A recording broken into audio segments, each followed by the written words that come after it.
Bienvenue et re-bienvenue au Day-to-Day podcast présenté par Le Démarque où on vous en apprend plus sur le marketing et l'entrepreneuriat.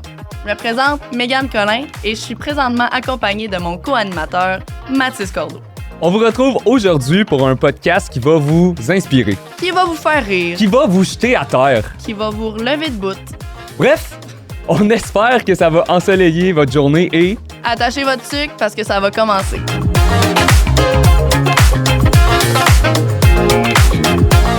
Vous avez sûrement déjà vu dans son feed TikTok ces excellents tests de parfum qui lui ont probablement brûlé la quasi-totalité des poils de nez.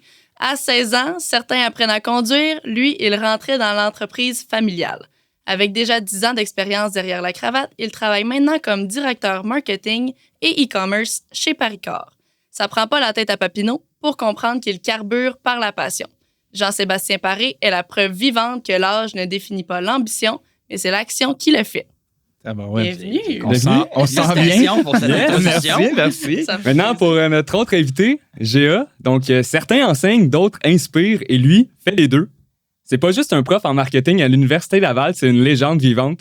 Coach, mentor, animateur, juge pour le CU Think et moteur pour la délégation du HM et de la relève marketing. Tout comme Voldemort, il ne faut pas prononcer son nom complet.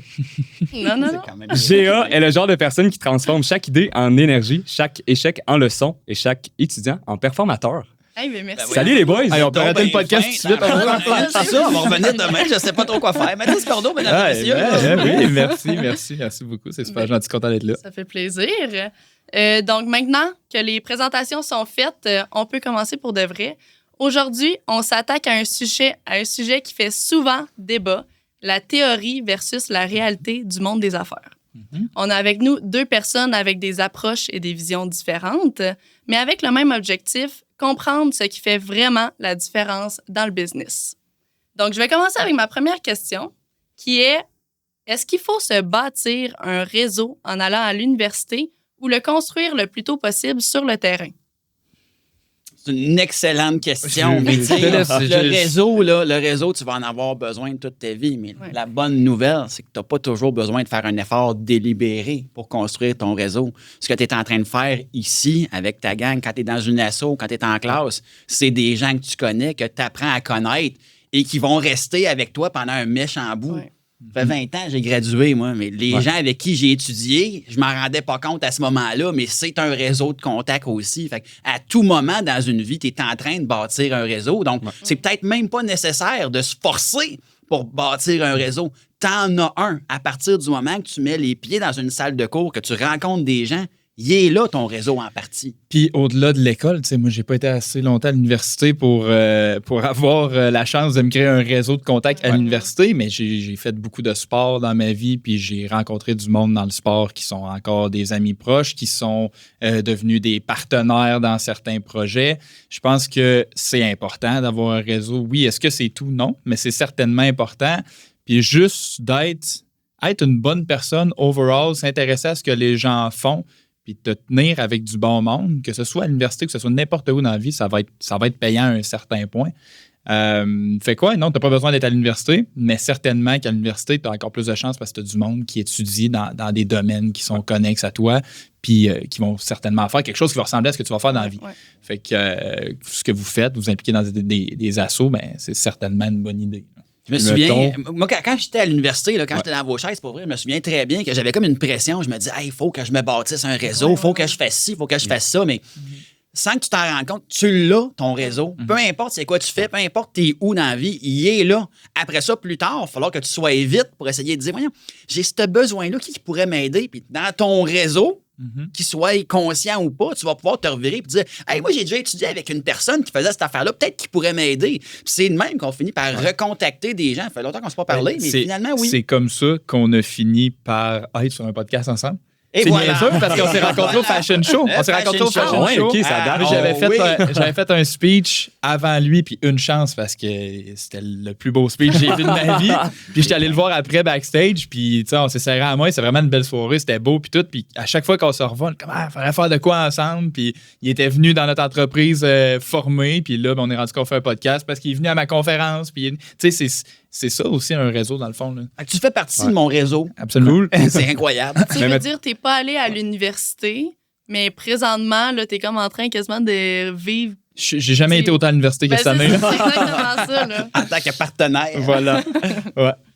Puis plus une question pour toi, Géa, puis Jess, tu vas pouvoir rebondir 100%, mais est-ce que enseigner l'imprévisibilité, parce que entrepreneur, faut que tu improvises à chaque jour, puis tu sais pas quand faut que tu le fasses, ça s'apprend à quelque part? Ben, est-ce que ça s'apprend d'être imprévisible? Oui, non. C'est-à-dire que, tu sais, n'importe quel cours, normalement, devrait idéalement être balancé un petit peu. Tu sais, moi, j'appelle ça. Il y a une expression que j'aime beaucoup qui s'appelle le chaos organisé.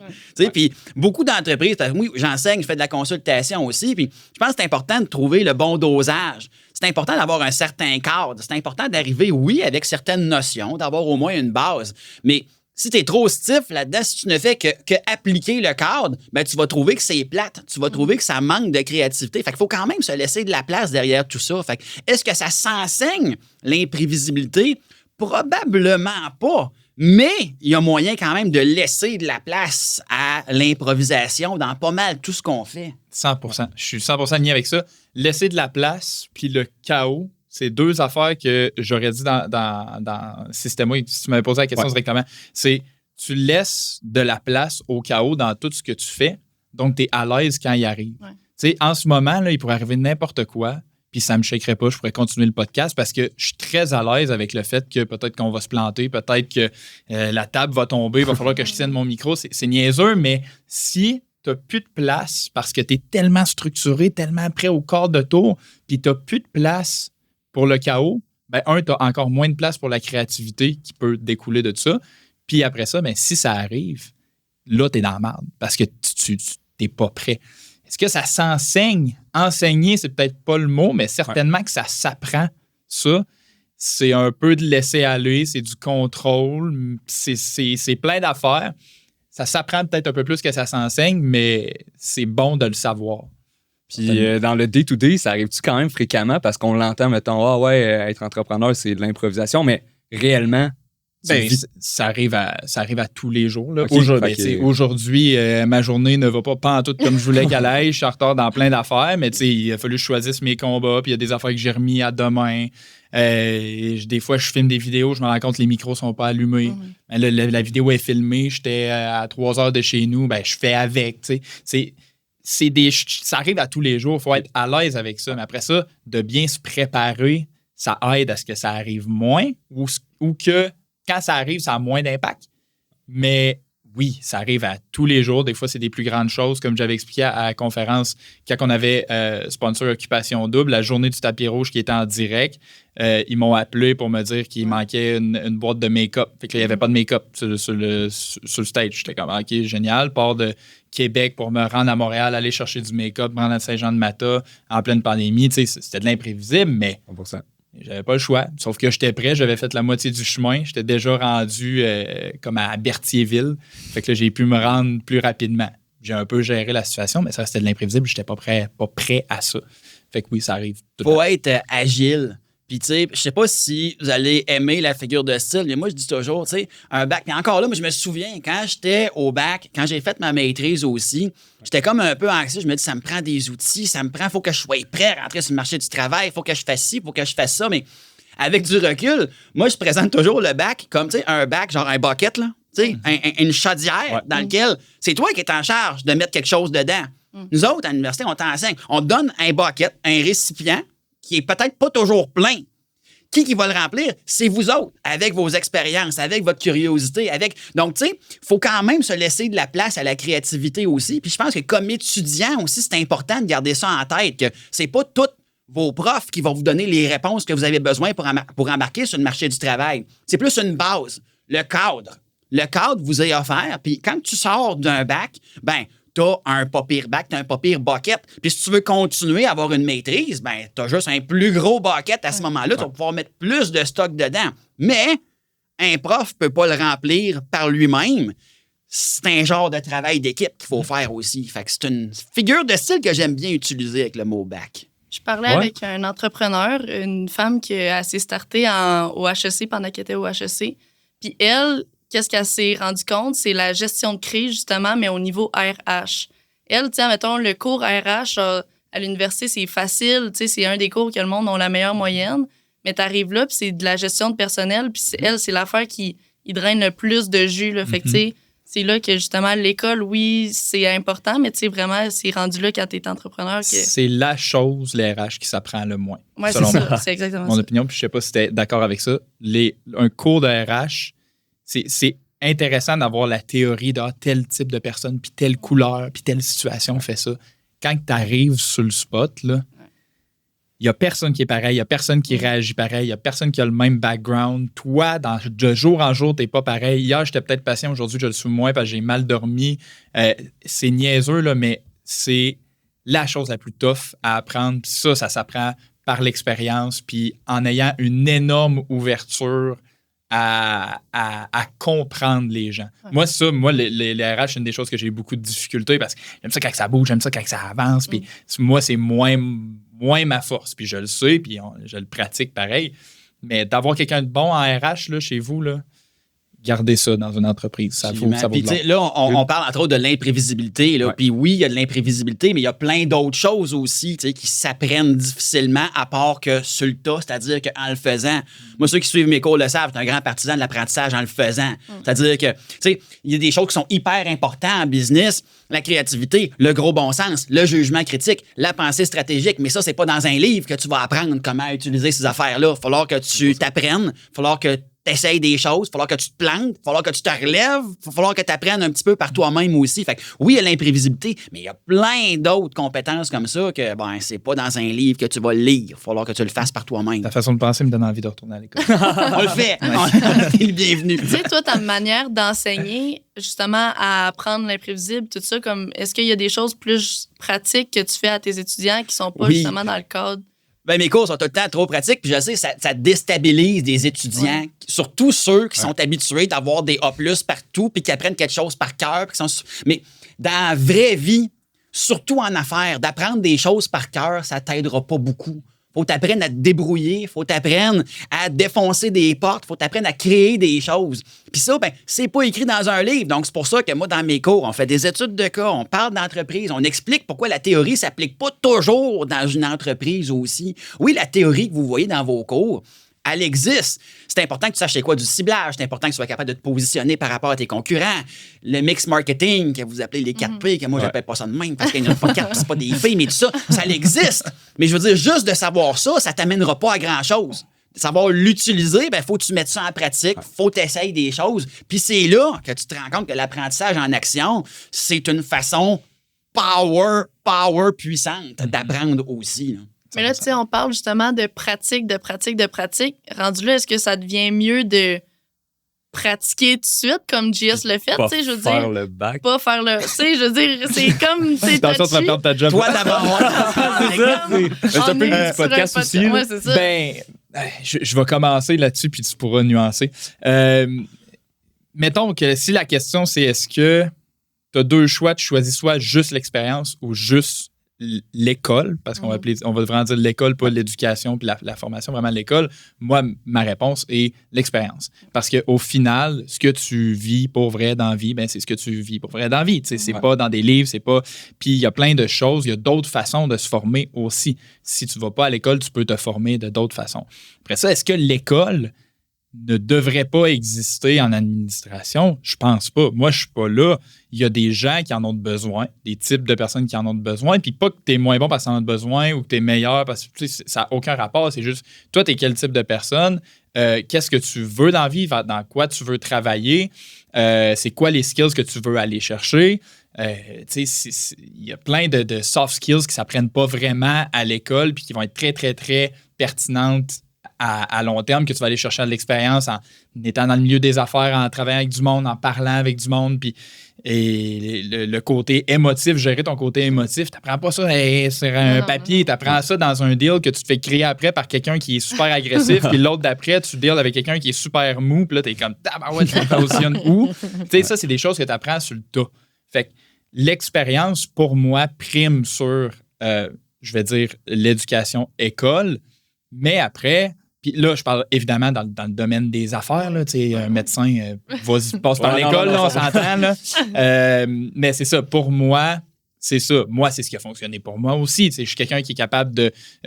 j'apprends vite, j'apprends en faisant. Je suis assez curieux pour aller creuser. Je veux être avant-gardiste que, selon moi, l'école va avoir plus de difficultés parce que c'est une grosse machine. T'sais, quand que le numérique est arrivé, les ventes numériques, le marketing numérique, l'école puis tout ce grand système-là ne peut pas suivre la vitesse de la puissance de tout ça. La même affaire à l'intelligence artificielle. Tu vas avoir la meilleure formation d'intelligence artificielle l'an passé. Tu vas pas à l'école pour ça. Mais ça veut pas dire que l'école ne sert à rien. Fait que moi, c'est un peu là que je me situe. Je pense que c'est un beau levier. Ça peut certainement aider certains types de personnes. Est-ce que c'est nécessaire pour tous? Non, mais tu dois te connaître, tu dois savoir tes forces, tu dois vouloir travailler sur tes forces parce que tu n'es pas juste bon parce que tu l'apprends sur le tas. Là. Tu peux devenir vraiment pas bon puis te chier royalement. Parce qu'il y a plein de belles théories que j'applique encore aujourd'hui, que j'ai appris à l'école. Il y a ça aussi. Là. J'ai un deck en gestion de commerce puis j'ai une session et demie. J'ai pris ça là, puis j'ai pris le plus que ce que je pouvais. Puis toi, Géa, là-dessus? J'aime bien ton idée. C'est le levier. C'est un levier. Ouais. Et oui, il existe plein de façons de s'éduquer. L'école, l'université en est une parmi tant d'autres. L'avantage de faire un bac ou une maîtrise, c'est que ça devient une espèce de certification qui est connue par pas mal tout le monde. Quand tu fais un bac, tout le monde sait pas mal c'est quoi un bac. Donc, ça te met dans une catégorie qui n'est pas nécessaire. Et c'est pas tous les employeurs qui vont accorder la même valeur à un bac ou une maîtrise aussi. Il y en a des entrepreneurs, il y en a même des gestionnaires qui n'ont pas été à l'école et ça va très bien aussi. De là à dire, des fois, j'entends des commentaires de dire que ça donne rien faire un bac. Ben, moi, j'aime ça des fois comparer les étudiants quand je les ai connus, quand ils sont rentrés dans leur bac, puis les mêmes étudiants quand ils finissent leur maîtrise. Regarde-toi, es-tu encore la même personne? C'est pas juste l'université qui t'a transformé, c'est les expériences, c'est les gens que tu as rencontrés. Mais définitivement, des fois, d'avoir un diplôme qui est reconnu de tous dans beaucoup de pays du monde, c'est pas négatif non plus. Ça demeure quand même un levier. Puis le levier, ben, une fois que tu l'as, tu es libre ou pas de l'utiliser à bonne guise. Ouais. Ça, c'est le bout qu'il faut que tu fasses par toi-même. Exact. Mais sinon, la perspective de l'étudiant, toi, Meg, mettons, le bac, t'es-tu genre... Ben, moi, mettons, je sens que, tu sais, mettons, j'ai des idées florissantes dans tout ça, puis présentement, je suis au bac. Je sais pas si présentement, je devrais... Je suis quand même reconnaissante de faire le bac présentement puis de l'apprentissage que je fais, mais je sais que si je me jetais présentement, genre, j'adorerais ça, là. Genre, je sais que j'aurais assez de drive et tout ça pour me lancer présentement, mais c'est comme... Je fais ce chemin-là, mais en même temps, j'aimerais quasiment prendre l'autre, mais en même temps... Fait que je suis comme un peu un mix des deux, là. Fait que... Ben, tu sais, moi, j'ai fait ce move-là, puis une des choses que je peux te dire, puis que je pense qu'il n'y a pas assez de monde qui comprenne, c'est la situation dans laquelle les gens font ça. Tu sais, moi, là, oui, c'est bien beau de dire « Ah, il n'est pas allé à l'université, il a appris sur le tas. » Mais je suis rentré dans la compagnie à ma mère. OK? Fait qu'à la base, j'ai une chance que d'autres personnes n'ont pas. C'était ma mère qui était propriétaire, j'ai une chance, je vais avoir un lousse de plus, je vais avoir une chance de plus, je vais pouvoir me planter une fois de plus. Puis, dans ce que je faisais, moi, à l'école, à ce moment-là, que c'était du numérique, on n'apprenait rien de tout ça. On a eu, tu sais, la pandémie est arrivée en même temps que moi, j'étais en train de pousser vraiment fort sur le web. On a une énorme éclosion. Tu sais, c'est plein de choses. C'est pas juste le fait que je suis bon, là. Ouais. Tu sais, c'est pas juste ça. J'ai une situation dans laquelle j'ai été chanceux, si je peux dire, d'être que oui, j'ai fait ma chance par après. Là, j'aurais pu me planter même dans ces circonstances-là, certainement. Mais il faut être conscient aussi de OK, tu sautes dans le vide, mais tu sautes-tu.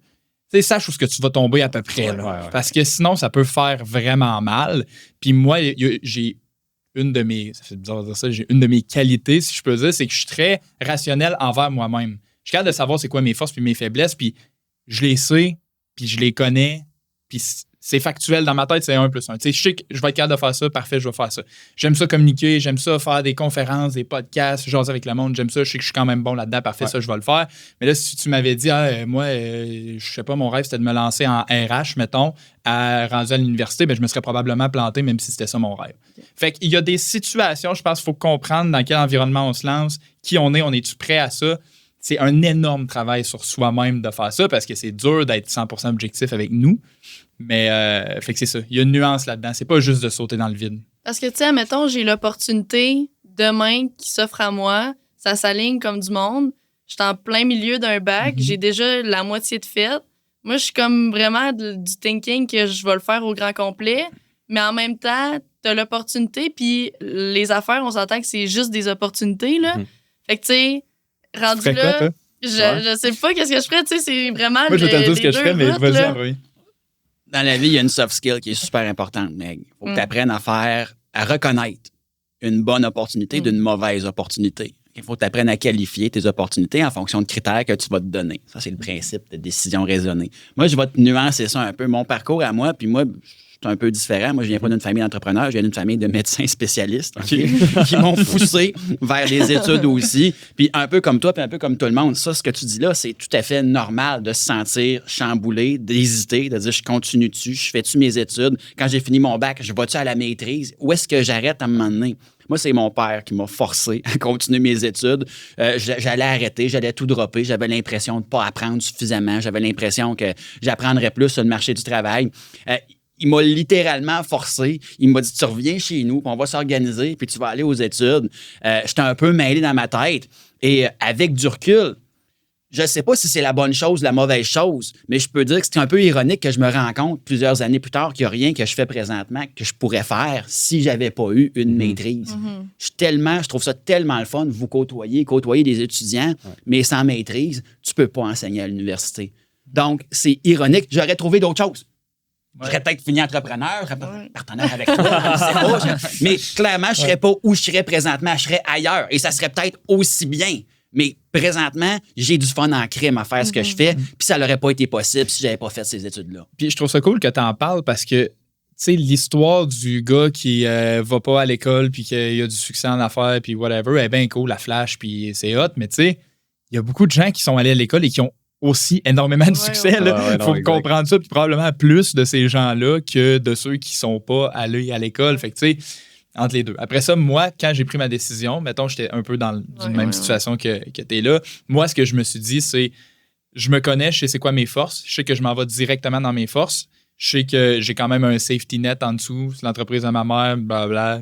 Au pire, tu sais, je peux pas trop merder, pas trop de risques. Et si je suis pas bon ou si peu importe, je réussis pas, l'école va m'attendre, mais l'opportunité ne m'attendra pas. Fait qu'après ça, comme tu dis, c'est une bonne opportunité, c'est pas une bonne opportunité, ben là, c'est à toi de voir, peser les plus puis les moins, regarder ça, faire le bout puis dire, ben, OK, mais je suis prête. Mais après ça, il faut que tu sois prête à vivre avec les conséquences aussi. Parce que c'est pas sans conséquences de lâcher l'école. Puis c'est bien beau de dire, si ça marche pas, je vais y retourner, là, mais moi, je suis content que ça ait marché. Là, parce que ça me tente pas de retourner à l'école. Là, parce que tu es rendu ailleurs. Après, tu sais pas, OK, mettons, tu fais un échec, là, comment que tu te relèves de tout ça? C'est plein d'affaires. Là. Fait que c'est une décision qui doit être mûrement décidée, réfléchie, avant de juste dire comme l'école, ça sert à rien, je m'en vais, puis je suis meilleur que ça. T'sais. C'est déstabilisant, puis des fois, c'est tannant aussi. On se pose des questions, c'est déchirant.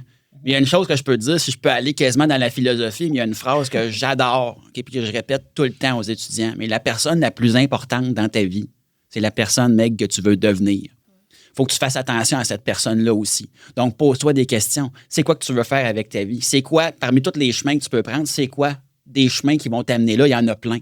C'est pour ça qu'il faut t'apprendre à prioriser des opportunités. Tu dis présentement, puis la vie n'aime pas le vide en général. Là, c'est le conseil du vieux bonhomme qui parle autour de la table. Là. Mais la vie n'aime pas le vide. S'il n'arrive pas quelque chose aujourd'hui, ça va peut-être arriver en double puis en triple plus tard aussi. Il faut que tu fasses confiance à la vie aussi. Mais prends soin de la personne que tu veux devenir. Ça, c'est hyper important. 100%. J'ai fini. Le dernier podcast que j'ai fait, c'était avec les filles de Salvatore et Topla. Puis ils m'ont dit, c'est quoi le conseil que tu as pour des jeunes entrepreneurs?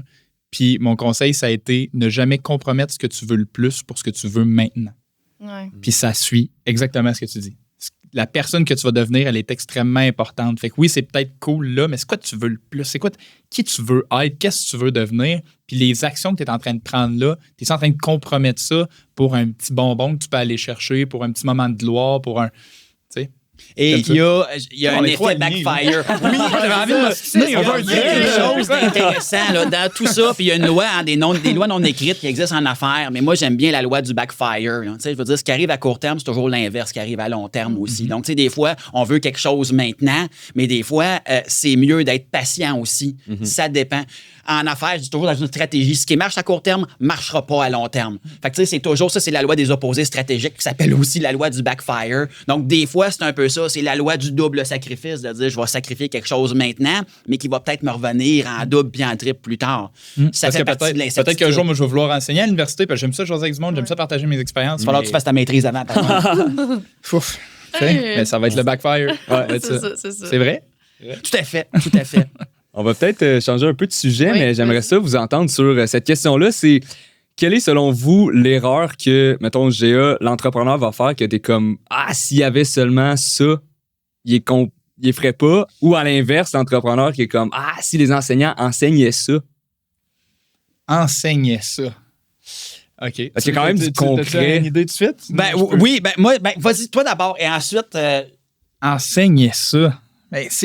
Je pense que si les enseignants, puis là, ça tombe mal parce que tu sembles enseigner ça, mais si les enseignants enseignaient plus, ou en tout cas, moi, dans mon parcours, je vais le dire comme ça, j'ai pas eu d'enseignants qui... OK, je vais pas dire ça comme ça. C'est pas vrai. J'en ai pas eu. J'ai peut-être pas assez perçu une opinion qui venait réellement du marché des affaires dans ce qui m'était enseigné. Peut-être que ça a été dit, puis moi, à ce moment-là, je n'étais pas en réception. Peut-être que ça a été pas dit, peu importe. C'est pas un blâme sur personne, puis j'ai eu plein de bons enseignants. Je vais pas me mettre... pas un gars de même, je ne m'en vais pas roaster tous mes enseignants. Tout ça. Mais j'ai l'impression que moi, en arrivant dans le marché du travail, j'ai vécu des choses. Est-ce qu'il aurait pu être enseigné? Je ne sais pas. Mais est-ce que j'aurais pu être plus au courant que ça allait arriver? Peut-être. Tu sais, la réalité, le chaos, oui, d'avoir une stratégie, mais d'être prêt à pivoter, de voir peut-être plus concrètement. Là, c'est sûr, moi, j'étais en PME, tu sais, j'ai fait là, des études de marché ou des études de cas, des compétitions de « Hey, salut, tu travailles chez IBM, tu as 50 millions pour faire une campagne marketing de telle affaire. » C'est hot, là, mais c'est pas ça, là. C'est pas ça la vie, là. C'est ça la vie quand t'es rendu VP dans une grosse compagnie, une grosse multinationale. Mais quand tu travailles chez Paricar, là, tu gères pas 50 millions de marketing. Fait que avoir peut-être un peu plus de réel, c'est niaiseux, là, mais on n'en voit pas. Là. J'ai jugé des cas de compétition marketing, de l'happening, j'en ai vu, j'en ai participé. J'ai jamais vu genre un « Hey, démardez-vous avec 15 000 pour un lancement de produit que vous pensiez qu'il fallait 100 000. Ouais. J'ai jamais vu ça. Fait que ça serait le fun de l'apprendre. Comment tu fais? Le concret, là. Ben genre, puis il n'y a pas de limite. Ben, tu vas aller voir ton ami qui va te monter ton stand parce que ça coûtera pas cher, puis lui, il est bon avec ses mains, puis tu vas appeler la mère de ton autre chum qui... Tu sais, tu comprends? Ça, là, c'est le vrai entrepreneuriat d'une PME. Là. C'est ça. Fait que ça, on le voit pas. Fait que si ça pouvait être plus vu, sans nécessairement, c'est enseigner, mais plus mis là, je pense que ça aiderait du monde. Il faut trouver l'équilibre entre la théorie et la pratique. Puis ça a l'air de rien, mais c'est pas facile de trouver l'équilibre entre les deux. Je trouve que moi, oui, je suis un praticien à la base. Puis même, j'arrête pas de le dire à mes étudiants. Là, je veux dire, je suis pas super bon pour expliquer des concepts. Là, je veux dire, en général, là, c'est pas ma force. Je suis un bon vulgarisateur. Mais j'ai des collègues professeurs, des collègues enseignants qui sont bien meilleurs que moi pour expliquer ces concepts-là. Puis à l'inverse, peut-être que j'ai un talent pratico-pratique pour montrer comment est-ce qu'on le fait. Moi, j'ai plus une approche de coaching, même dans mes cours. Je suis pas capable de t'expliquer c'est quoi un plan marketing, mais assis-toi là, on va le faire ensemble. On va te montrer comment est-ce qu'on est capable de le construire, notre plan marketing. Fait que, moi, une des choses que j'aimerais bien qu'on fasse, et ça tombe bien que la VP à 4 du démarque est là, mais il y a des profs, puis on le fait déjà, on se côtoie. Il y a des profs qui existent, qui savent qu'ils sont meilleurs en théorie. Il y en a qui sont meilleurs en pratique. Si on travaillait ensemble, ça donnerait des méchants beaux équilibres aussi. Fait que, tu sais, ça ferait des tandems. Et ça, je pense que ça demande... peut-être qu'il faut nuancer aussi la différence, parce qu'il y a des profs, puis il y a des chargés de cours. Puis les deux n'ont pas la même fonction dans l'université. Tu sais, des profs avec des PhD qui, très souvent, sont des chercheurs. Leur objectif professionnel, très souvent, c'est de faire avancer la connaissance d'un domaine. Alors que les chargés de cours, les chargés d'enseignement, ben, eux autres, ils font rarement pas du tout de recherche. Ils sont là pour donner des cours. Souvent, c'est des gens qui ont d'autres jobs on the side. C'est des gens qui sont sur le marché. Alors oui, l'espèce d'équilibre qu'il va avoir, je pense que c'est bien pour un étudiant d'avoir des profs, donc des cours avec des profs, avec des PhD, qui sont capables de montrer la théorie. Puis tu avances dans ton programme, puis tu es aussi en contact avec des chargés de cours qui vont être capables de te montrer comment ça peut vivre dans la vraie vie. Fait que c'est une question d'équilibre. Moi, j'aime bien ça, travailler avec mes collègues du département marketing qui sont bien meilleurs que moi pour faire de la théorie, pour expliquer des concepts et aller en profondeur là-dedans. Puis après ça, les étudiants, ils arrivent dans mes cours, mais j'arrête pas de dire ça. Mes cours, très souvent, ils ont des préalables. Ils ont beaucoup de préalables. Pourquoi? Ben, tu as déjà fait de la théorie dans tes autres cours. C'est good. Maintenant, tu es dans mon cours. On le fait. Puis ça part. C'est de même qu'on le fait. Fait que c'est une vision parmi tant d'autres.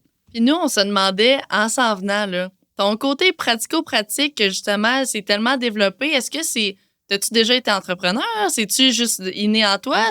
Parce que, tu sais, je veux dire, si tu te lançais entrepreneur, juste avec le réseau de contacts, tout ça... C'est-tu de quoi tu as déjà pensé? Ouais, ben moi, je sais pas. Le monde, des fois, ils sont surpris de savoir ça. Moi, je suis pas à temps plein à l'université. Hein. Je suis à temps partiel. On n'est pas tout le temps pour ça. Je fais trop. Oui, ben, en fait, j'ai beaucoup de sphères. Un ancien temps partiel. J'ai un temps partiel de 30 heures. C'est parce que ma vie professionnelle se divise en 3 tiers. Là, mais tu sais, oui, je fais de l'enseignement à l'université. Je suis aussi consultant. Fait que je fais de la formation, de l'accompagnement chez Celsius Halifax. Fait que ça, on fait beaucoup de ventes, de marketing.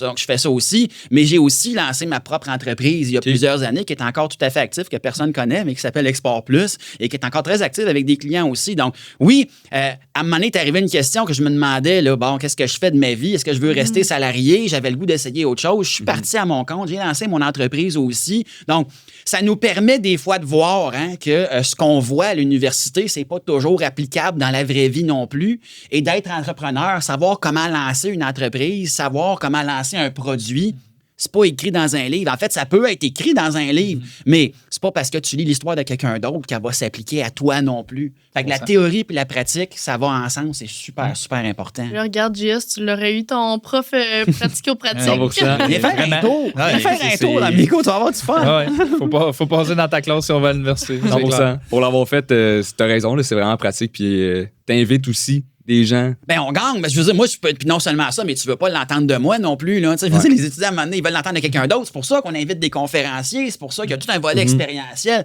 qui peut se greffer à ça. Moi, je peux te donner 2-3 conseils, mais je veux dire, c'est encore mieux si tu reçois des conseils de 2, 3, 4, 10 personnes. Et en passant, puis je sais, c'est mêlant des fois pour des étudiants parce qu'on va recevoir des conseils différents de personnes différentes. Ouais. Et ça nous rappelle des fois qu'il n'y a pas une recette pour réussir en affaires. Il n'y a pas une recette. Il y en a plein, puis il va falloir que tu trouves la tienne éventuellement. Donc, d'être exposé à plein de points de vue, c'est très, très positif. Il y en a plein, mais souvent, tu sais, mettons là, nous, on a des points de vue qui sont différents sur certains trucs, mais on se rejoint quand même sur certaines choses aussi. Fait que, tu sais, c'est le fun d'aller creuser puis d'aller voir différentes personnes. OK, qu'est-ce qui ressort le plus? Souvent, il va y avoir des choses qui vont ressortir plus. Il y en a d'autres que, oui, ils vont avoir des histoires complètement différentes.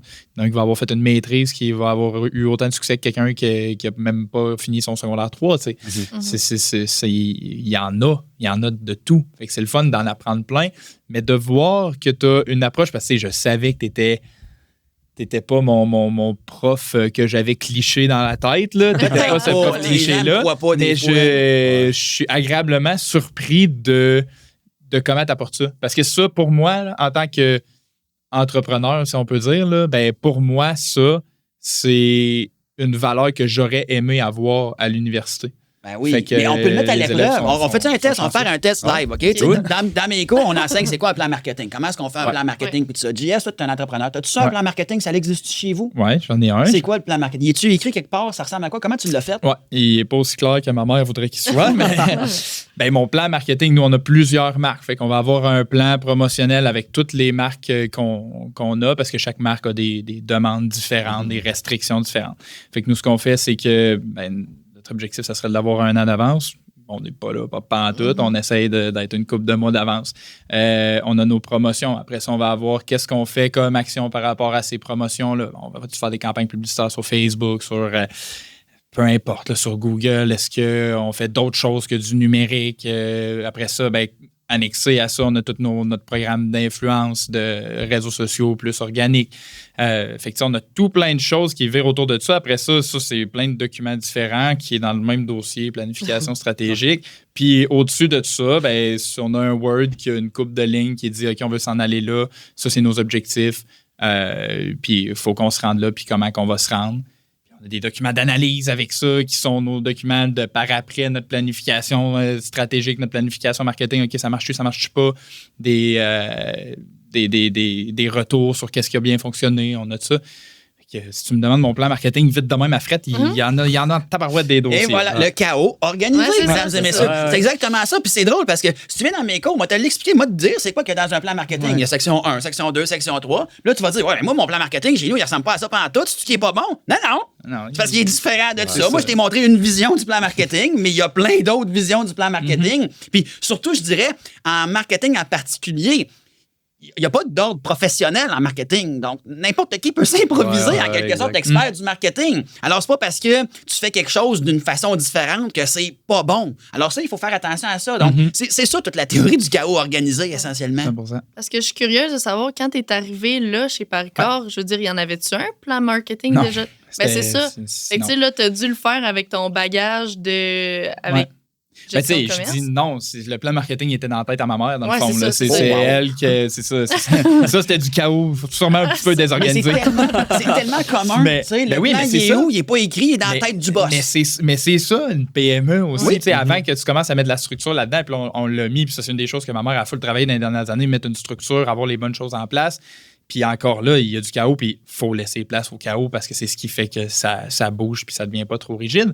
Mais avant, c'est ça, c'était ma mère qui faisait des posts sur Facebook dans le temps qu'Instagram n'existait pas, puis elle faisait des publicités dans le journal dans le temps que Facebook n'existait pas. Là. Tu sais, c'est ça, ça existait, ça, ce moment-là, là, qu'on n'avait pas de réseaux sociaux. Là.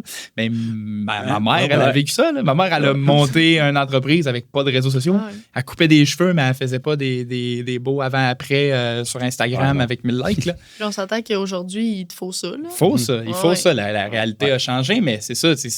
Là, après ça, ben, moi, quand je suis arrivé, le côté e-commerce s'est tout développé par après. Avant, on avait juste des salons physiques, fait que des coiffeurs esthéticiennes sur place. Mais le e-commerce s'est développé après, puis on n'a pas eu le choix d'avoir une certaine planification, parce que sinon, ça irait trop vite. Là. Puis là, je vais te nuancer ça aussi, parce que là, tu viens de dire quelque chose d'intéressant. Tu viens de dire, il faut ça maintenant. Ouais. Là, j'aurais le goût de te nuancer ça. Ça dépend.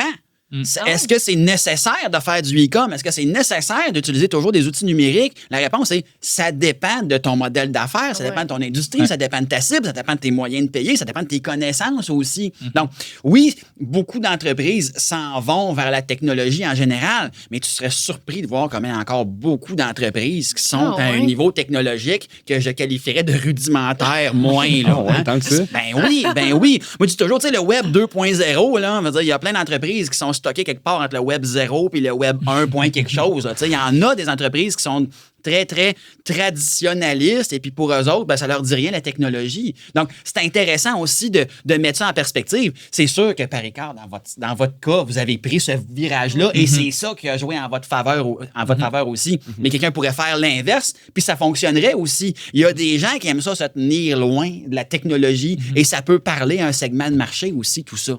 Puis rendu là, c'est plus du essai-erreur. T'essaies de quoi ça marche pas parce que ton avec modèle... le web, là, ce qui est dur, c'est que le essai-erreur coûte cher. OK? J'en ai vu plein. Puis nous, dans notre domaine, c'est vrai, moi, mettons, si je parle juste dans mon domaine, puis au-delà de juste les ventes en ligne, là, les réseaux sociaux aussi, pas que ça coûte cher, c'est du temps, mais le web, bâtir une boutique en ligne, avoir un inventaire, c'est énormément d'investissement puis de liquidité qu'il faut que tu ailles. Fait que c'est pas tout le monde, je suis d'accord, c'est pas nécessaire. Il y a des coiffeurs au Québec qui gagnent extrêmement bien leur vie, vraiment, vraiment bien leur vie, puis que ça part pas pantoute du web. C'est juste parce qu'ils ont un talent fou, ils ont pratiqué comme des malades, ils ont mis des heures et des heures et des heures, puis eux, leur gros levier, ça va être les réseaux sociaux parce qu'ils peuvent montrer c'est quoi qu'ils font, puis après ça, ils ont tellement de demandes qu'ils peuvent mettre les prix qu'ils veulent parce qu'ils valent, puis les gens sont prêts à le payer. Puis c'est ça, les autres, ils vont développer leur clientèle là. Après ça, ils pourraient-tu avoir un plus gros revenu avec aussi un e-com? Peut-être, mais peut-être pas, parce que ça coûte cher. Fait que peut-être, eux, leur façon est différente. Puis ça lance quand, ce podcast-là? 2 semaines, 2-3 3 semaines. Bon, semaines. ben, ouais. je vais le dire, nous, dans le fond, ce qu'on est en train de faire là puis ça sort le 23. Fait qu'au pire, ça sera d'avance. On utilise l'expérience qu'on a eue avec le e-com puis tous les investissements qu'on a mis pour redonner un peu à notre domaine. Fait que ce qu'on va faire, c'est que tous les salons qui veulent que ça leur intéresse de vendre en ligne, mais qui n'ont pas nécessairement les moyens d'avoir un inventaire. On a aussi des marques exclusives qu'il faut que tu achètes pour des dizaines de milliers de dollars par année juste pour être capable de la vendre. Bien, nous, on les a, ces marques-là. Fait qu'on va leur créer un site web dans notre site web pour qu'il n'y ait aucun inventaire à gérer, aucune pub à dépenser. La seule affaire qu'ils vont avoir à faire, c'est du contenu puis parler à leurs clients. Puis quand ils n'auront pas le stock sur place, bien, ils vont avoir un code QR directement sur leur chaise, scanner ça. Puis quand le client va partir, bien, il va pouvoir acheter sur notre site. Puis nous, on va commissionner ces salons-là. Fait que nous, on va Amazon, Ouais, un peu. Ouais, c'est un peu le marketplace de la gang. Ben, pour nous, c'est une façon un peu de ramener le côté professionnel à un domaine qu'on a beaucoup perdu avec les Amazon puis tous les autres sites en ligne parce que tout le monde vend tout. Puis, tu sais, pour nous, l'opinion d'un professionnel vaut beaucoup. Fait que ce qu'on veut, c'est des produits professionnels conseillés par des professionnels. Fait qu'on s'est dit, regarde, nous, on fait ce step-là.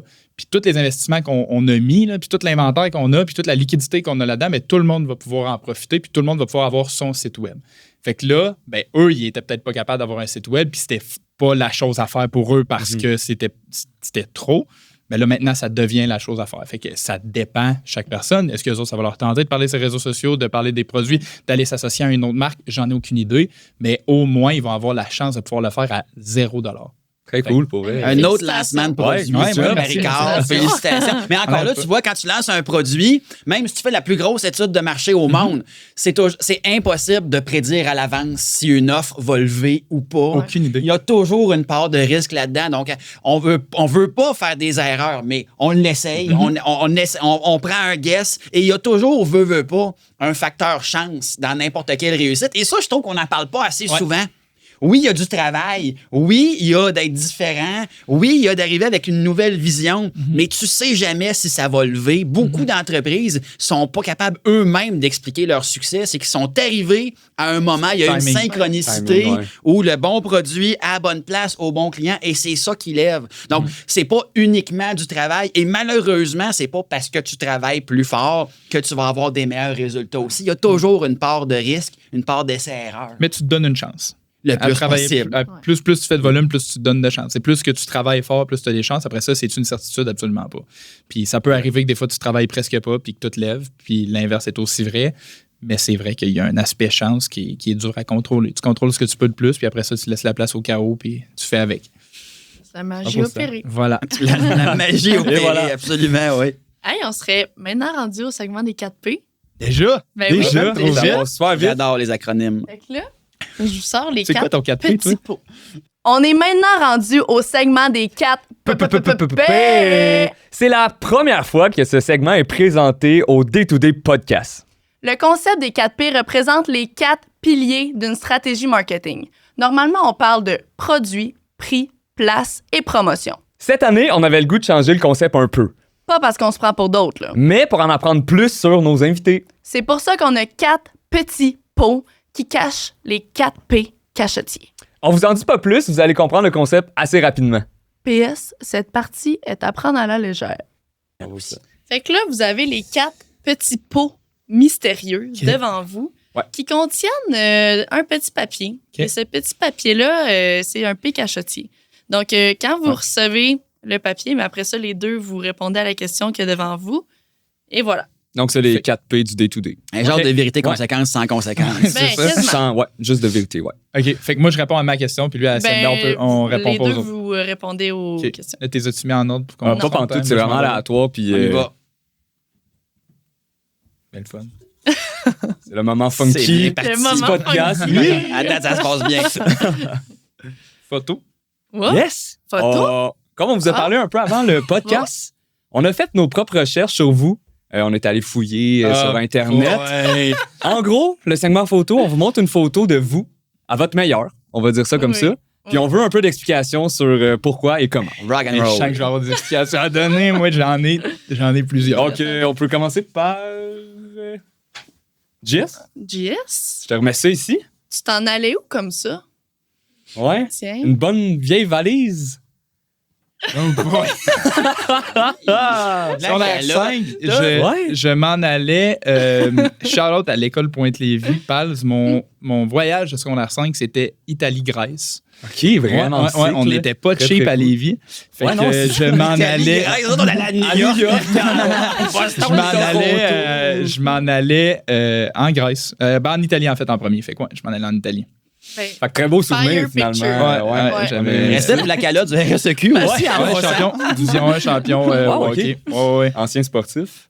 Et GA, Ouais. homme de multiples talents, mais je savais pas ce talent-là. Ben oui, ben moi je suis très assumé là-dedans. Moi j'étais un danseur, j'ai fait de la compétition de danse pendant longtemps. Là. Oui, j'ai fait. Ça fait plusieurs années là, j'avais commencé à faire toutes des danses swing, fait que le rockabilly jive, je faisais différents, le lindy hop, le blues. Mais au niveau pro, on avait compétitionné une année en jive. Cette photo-là, c'est l'année qu'on avait commencé à faire de la compétition. Ça, c'est Très les cool. Canadian Swing Championship. Exact, c'était le C'est titre, fait que j'étais comme, je veux qu'il m'en parle. Absolument, absolument. Puis depuis, ben là, j'ai bifurqué un peu vers la danse latine. OK. Et puis, mes amours à la base, même mes profs de danse me le disaient, toi, t'es un gars de swing, t'es un gars de jive, ça paraît, tu respires. Le jive, c'était un gars de rock'n'roll. Moi, à base, Ouais, j'étais un OK. gars old school qui danse avec une veste de jean puis une veste de cuir. Moi, j'étais un gars de grease, dans la vie Ouais, en mais c'est général. Absolument, c'était moi ça. J'avais Danse- fait une comédie musicale de Grease mon au Dieu. primaire, 6e année. Fait que vous êtes Insane. vraiment On était trop dû pour proches. un Ouais, c'est danseur. ça, Il y a là, pas de finalement, duel. il y a On pas va de- arrêter le podcast, Vous êtes c'est la même- plate. ouais, c'est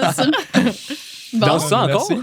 Absolument. Nice. De moins en moins à cause des compétitions puis tout ça, Ouais. mais c'est sûr, pendant l'été, encore pendant l'été, je suis retourné aussi faire de la danse une fois de temps en temps.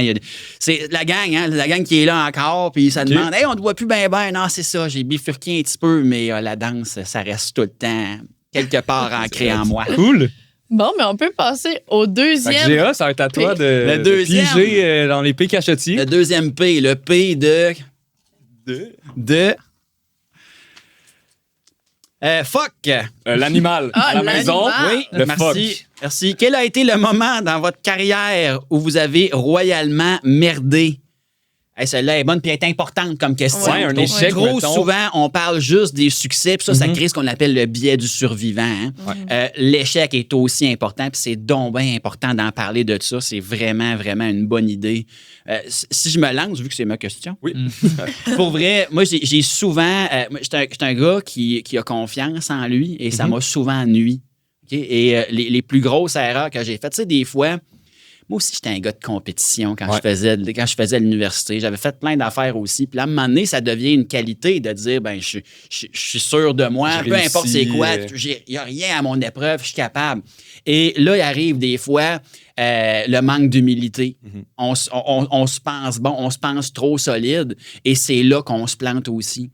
J'ai donné des conférences à un moment donné, je pense à une en particulier, j'ai blackout dans ma conférence. Oh. Complètement. Pourtant, c'est des choses qui... Et ça, c'est une leçon d'humilité qui me rappelle que, ouais, OK, on peut pas y aller freestyle trop souvent. Ouais. Ça se peut, à un moment donné, j'ai perdu complètement mes repères. Complètement mes repères, que là, honnêtement, je savais plus c'était quoi et ça m'arrive jamais. Mais c'est arrivé ce jour-là. Ouais. Et il a fallu que je pagaille en crime et il a fallu que je rembourse mon client aussi parce que la conférence n'était pas super bonne aussi. Alors, faire attention à l'humilité, rester humble, ça a été une méchante douche froide qui nous rappelle que oui, c'est pas parce que tu fais beaucoup de cours, beaucoup de formations, beaucoup de conférences qu'il faut que tu sois trop confiant aussi. Garde-toi un plan B puis reste toujours groundé pour être certain que tu n'es pas trop confiant en toi parce que ça peut te rattraper. Ça, Ben, j'imagine que la confiance, c'est quand même une très bonne qualité à avoir. Fait qu'il faudrait quand même en avoir assez, mais le juste milieu. Faut savoir doser OK. en crime. Hyper Parfait. Le problème, c'est important. quand la confiance devient de l'ego. C'est là que tu l'échappes parce que ouais. tu te crois inatteignable. Puis là, tu me fais peur parce que moi, je me prépare jamais dans mes affaires. Jamais. Il n'y a pas une conférence que j'ai faite. Tu sais, c'est sûr que les conférences que je fais, je sais de quoi je parle, puis je monte un PowerPoint, mettons. Mais de savoir la slide que je vais dire, tu sais, je pourrais faire 4 fois la même conférence, puis ça serait 4 speeches complètement différents. Fait que je vais peut-être sécuriser un petit peu, je vais me redresser un peu. Là. OK. Royalement merdé. Mais sinon, ça peut être une erreur que tu as appris ou tu sais, un moment dans ta vie que tu as fait fuck. Je pense que... Fait que c'était pas l'animal pas à tout, finalement. Fuck avec un grand P. Je te dirais... un peu dans le même sens de penser que t'es bon puis que tu l'as l'affaire. Puis moi, ça s'est développé avec ça puis de la fougue de vouloir que tout marche. Ça crée de l'impatience. Puis moi, ça l'a sparké avec ma mère. Mettons, là, ça va bien, mais dans les dernières années, il y a eu beaucoup d'interactions que je me suis dit fuck, j'aurais pas dû parler comme ça. T'sais, ça reste que ma mère, c'est ma boss, puis là, je parle à ma boss, pas à ma mère. C'est pas maman à la maison, c'est Madame Hélène, pareil. fait que à ce moment-là, il y a peut-être des choses que je vais peut-être aller trop loin ou je vais pousser trop dans des moments où j'aurais peut-être dû fermer ma gueule puis juste faire ma job. Fait que tu sais, ça, je pense que ça vient aussi de beaucoup de confiance, puis ça vient pas d'un côté malveillant, mais vraiment à l'inverse, comme vouloir tellement bien faire qu'un moment donné, tu te dis, hey, je suis en contrôle, je suis capable de le faire, envoie go, on pousse, puis là, tu prends plus trop en considération ce qui se passe autour de toi, puis tu vas dire des choses que tu voulais pas dire ou tu vas blesser du monde. Du monde, là, je parle juste, mettons, dans une situation mère-fils, c'est plus émotif, puis c'est plus... c'est ça a plus de chances de sparker. Fait que, je te dirais ça. Faire attention dans des relations, que ce soit tu travailles avec ta blonde, tu travailles avec ta mère, tu travailles avec ta soeur, tu travailles avec des meilleurs amis. Faire attention à comment qu'on se parle parce qu'il n'y a rien de plus important que les relations que tu as avec les gens proches. La business, c'est bien cool, mais c'est pas tout, là. Puis ça me fait penser aussi, puis c'est quelque chose, ça, c'est un des regrets que moi-même, juste si j'avais à parler au petit moi-même d'il y a 20 ans, là, si je dirais fais attention à pas te mêler entre le bonheur puis la fierté. Ouais. Puis là, suis-moi bien, là, tu sais, je veux dire, ta job va t'amener beaucoup de fierté. Beaucoup, puis c'est le fun d'atteindre des objectifs, mais c'est jamais suffisant. Ouais. La fierté, c'est quelque chose, mais il ne faut pas que tu te mêles entre les deux. Ta job va t'amener de la fierté, mais pas du bonheur. Ton bonheur, il est ailleurs. Il est dans tes relations, il est dans tes... Et ça, il faut que tu fasses attention. Puis ça, si j'avais à me reparler, à refaire des choses aussi, je me dirais, faut faire attention pour ne pas se mêler entre les deux parce que la limite n'est pas évidente tout le temps quand tu es dans le feu de l'action. Ma mère, là, elle écoute ça et elle dit « Ah, wow, c'est bien beau. » C'est ça qu'elle se dit là. On salue ta mère, d'ailleurs. Personne inspirante. Ouais. Bon, C'est sûr on est que ça, à moi? ouais. À moi. P pour parfum, bon. Ouais, c'est... TikTok. Ouais, oui. Quel est votre parfum du moment? Tu sais, un parfum, ton meilleur parfum que tu mets, que t'es comme Moi, wow.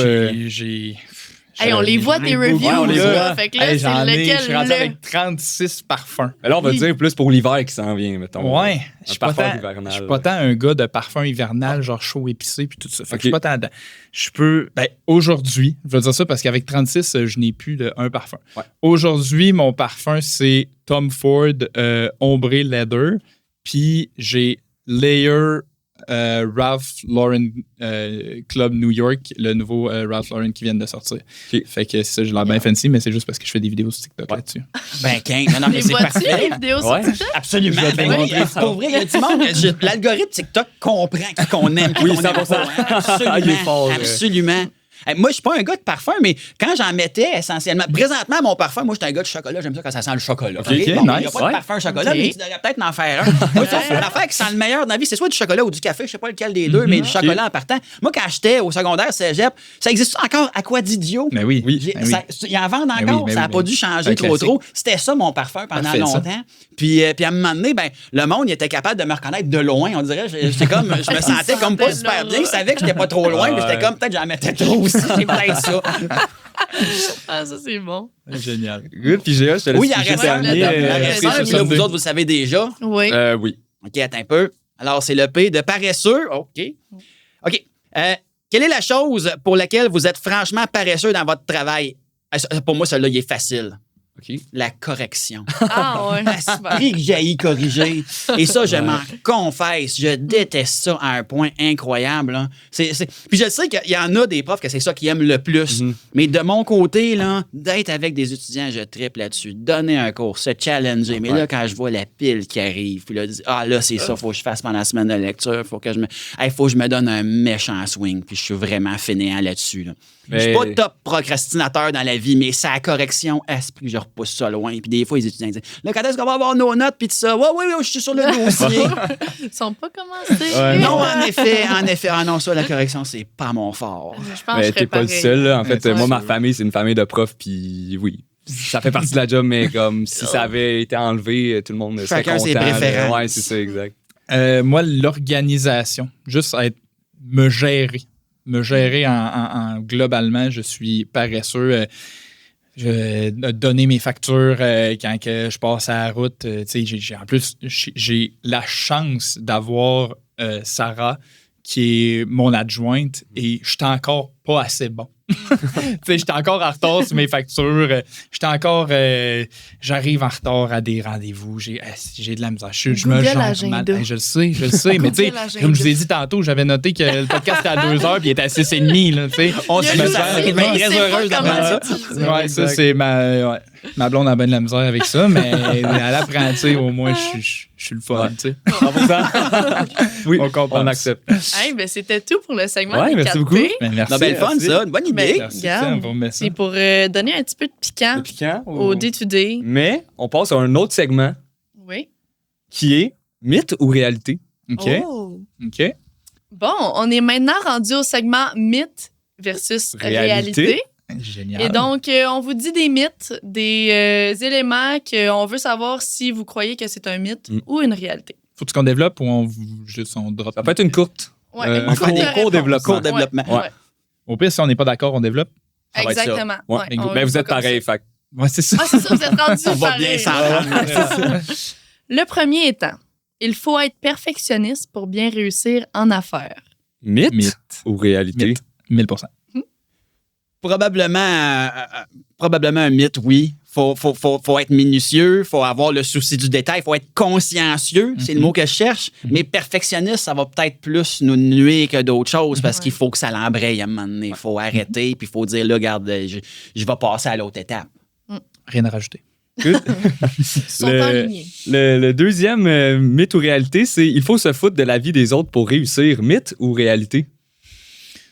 Je vais dire réalité, mais je peux nuancer avec Ouais. ça dépend la vie de qui et ça dépend à quel moment. Ok. En général, juste se foutre de l'opinion des gens que tu t'en fous, oui. Se foutre de l'opinion des gens proches ou de des gens que tu considères, non. Après ça, tu peux prendre les ressources que tu veux puis prendre des décisions par rapport à l'opinion des gens que tu considères. Oui, mais l'opinion de monsieur, madame, tout le monde qui dit tu devrais pas, publie pas cette photo-là, t'as l'air niaiseux, puis toi, tu considères que pour ce que t'as à faire, il faut que tu publies la vidéo. Publie-la, on s'en fout de ce qu'ils pensent. Faut choisir à qui on fait confiance, en quelque sorte. Il y a des gens de confiance qui méritent absolument qu'on les écoute, puis il y a des gens que c'est l'inverse absolument. Donc, rien à ajouter là-dessus, en effet. Il faut savoir trier dans nos têtes, puis il faut savoir se foutre de certains éléments aussi. L'équilibre est toujours important. 100%. Ben écoute, on s'entend encore. Ouais. À date, ça Oh. va bien. Le troisième, par contre, d'après moi, il va avoir des frictions, là. Fake it till you make it. Ça, c'est bon parce que je sais où ce que t'es là-dessus. Ouais, Puis c'est ça. ça vient de fake it till you make it. Ceux qui font des compétitions le savent, on le dit souvent, ça, dans les compétitions. C'est c'est pas grave, faut que tu fasses un bon pitch, c'est pas grave, faut que tu camoufles un peu. On a fait une résolution pendant 3 heures, on n'est pas certain de notre solution, mais il faut pas que ça paraisse. Ouais. Faut que... Donc, jusqu'à Ok. un certain point, il y a une confiance qui doit s'installer. C'est pour ça qu'on dit beaucoup ça. C'est-à-dire, même si tu n'es pas certain de ce que tu vas présenter, laisse-le pas paraître. Ouais. Vas-y avec la confiance d'abord et avant tout. Donc, de ce côté-là, je dirais fake it till you make it. Ça serait difficile de dire que c'est un mythe. Ouais. OK, je suis d'accord avec ce point-là. Moi, le fake it till you make it, ça me répugne même. C'est que les gens vont présenter, puis je pense beaucoup aux réseaux sociaux, parce qu'on est rendu dans un monde où il faut qu'on montre tout ce qu'on fait, puis qu'on est dans ben hot, puis blablabla. Les gens vont monter une fausse réalité en se faisant à croire qu'ils vont avoir du succès avec ça. Ils vont montrer que peu importe qui achète des affaires qui coûtent cher, ils vont se mettre dans des positions qui ne devraient pas être. Ils vont compromettre ce qu'ils veulent le plus pour ce qu'ils veulent maintenant. Ouais. Puis ça, c'est le fake it till you make it qui m'énerve. Tu sais, c'est comme, je vais avoir l'air hot jusqu'à temps que je sois hot. Ouais. Non, après ça, si tu arrives dans une situation qu'il faut que tu pitches puis tu n'es pas sûr, aie l'air sûr. Ouais. Oui, fake-le, Ouais. pousse tout ce que tu peux, mais si ta vie, c'est constamment ça, puis que tu n'es jamais en contrôle, puis que tu vas essayer de passer par un peu partout, puis fake it till you make it, non. Est-ce que ça peut t'aider dans une situation? Oui. Moi, je dis souvent, ma gang en compétition, ceux que je coach, que c'est important de choisir ses combats aussi. C'est important d'être certain que ce que tu vas générer comme émotion, que c'est sincère. OK? Donc, c'est important d'être capable, oui, de cacher des petites imperfections, mais dans la vie, moi, je dis souvent, il y en a qui sont, puis il y en a qui ont l'air. Ouais. Arrange-toi pour être. Oui, 100%. Parce que quand tu as l'air, quand tu arrives au bout de la corde, puis tu n'es plus capable de le fake it until you make it, parce que tu le make it pas, là, Tu tombes de haut. boum, là, ça fait mal. Quand même pas si pire. On est à la même place. Ouais, quand même. Ouais, pas mal. Over-promise ou over-deliver? Moi, les deux, là. Ouais, c'est ça. Over-promise et over-deliver, oui. À la place de... Si tu t'assures de faire quelque chose que tu sais que tu vas faire tout le temps, tu vas avancer, petit train va loin, puis tu vas avancer. C'est correct, c'est pas grave. Moi, mon opinion, c'est un coup que tu t'es embarqué dedans, tu vas faire pour... Puis moi, je suis comme ça, je sais pas si tous les humains sont comme ça, mais je pense que quand tu as un objectif, puis tu as quelque chose à atteindre, tu fais pour atteindre cet objectif-là. Ça te pousse à faire ça.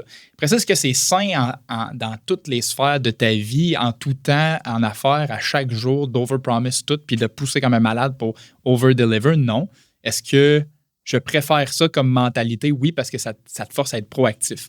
Fait que tu penses que tu vas faire 100 000 cette année? Mais toi, 105, tu vas peut-être faire 106. Mais si tu penses que tu fais 100 000, mais tu vas peut-être faire 101. Puis le 5 000 de plus, il va te donner un coup. Tu penses, tu sais, mes vidéos, là, moi, dans ma tête, là, j'allais avoir 100 parfums en dedans de 100 jours. Là. C'est ça que je me suis mis. Mais je vais peut-être avoir 100 parfums en 122 jours. Je vais avoir 100 parfums pareil. Puis je me serais jamais rendu à 100 parfums si je m'étais dit, je vais me construire une collection de 30 parfums. Ouais. J'aurais pris bien plus de temps. Puis en 2 mois, j'aurais pas eu tout le succès de cette petite page-là que j'ai là, tu sais. Là, j'ai plein de contrats. J'ai eu mon premier contrat rémunéré. Là, je suis officiellement un influenceur. Yeah! Mon Dieu! C'est niaiseux, mais tu sais, si je m'étais pas dit, OK, je pousse comme un malade, puis je m'en vais là-dedans, puis j'y crois, puis let's go, je fais ce que ça me tente, puis j'over-promise, puis je suis comme, hey, ah ouais, on y va, ben j'aurais pas eu de petits contrats. Là, c'est niaiseux. Et puis où est-ce que ça va m'apporter, ça? On verra bien, mais c'est ça. C'est over-promise, over-deliver. Tu as des bonnes nouvelles à ce podcast? Là? Ah ouais.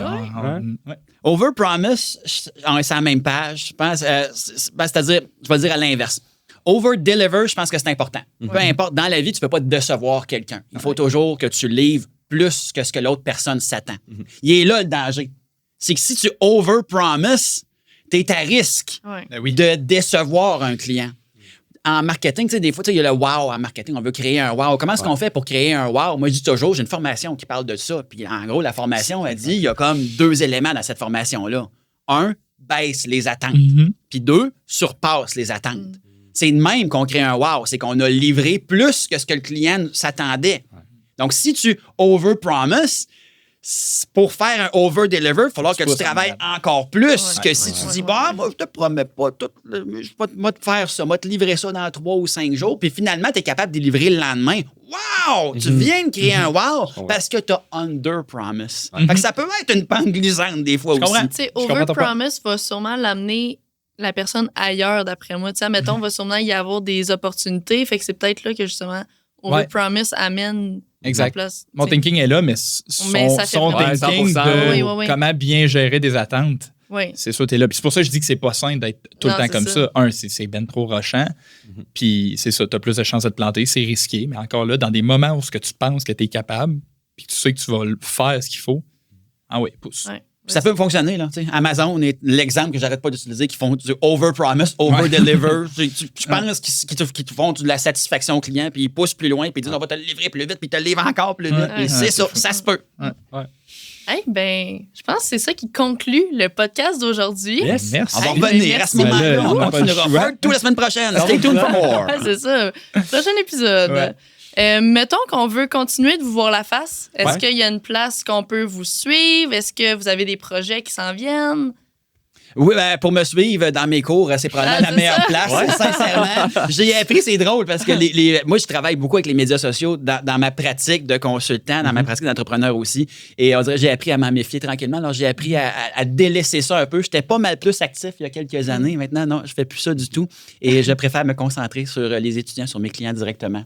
Un choix, c'est un choix de vie. Ben oui, c'est parfait. Moi, Stuart Le Pif sur TikTok pour les parfums. JS sur Instagram. Puis Paricor, bien évidemment, on est Paricor sur TikTok, Instagram, Facebook, si vous scrollez sur Facebook dans la vie. Mais c'est ça, un peu partout. Sinon, à tous les salons de coiffeurs qui vont nous écouter. À tout, ben oui, c'est vrai. Le 23 novembre, on se rappelle. Ouais, c'est ça. OK, mais merci à tous d'avoir été là, vous deux, les boys. Merci vraiment, c'était vraiment le fun. Vraiment, on fait je ça. pensais qu'on s'ostinerait plus que ça. Fait que, ça a bien été. Sorti. Ça a bien été. Merci beaucoup. Donc, sur ce, on se dit dans un prochain à bientôt podcast. dans un prochain podcast. Yes. Oui. Yes, merci. Bon, mais merci beaucoup.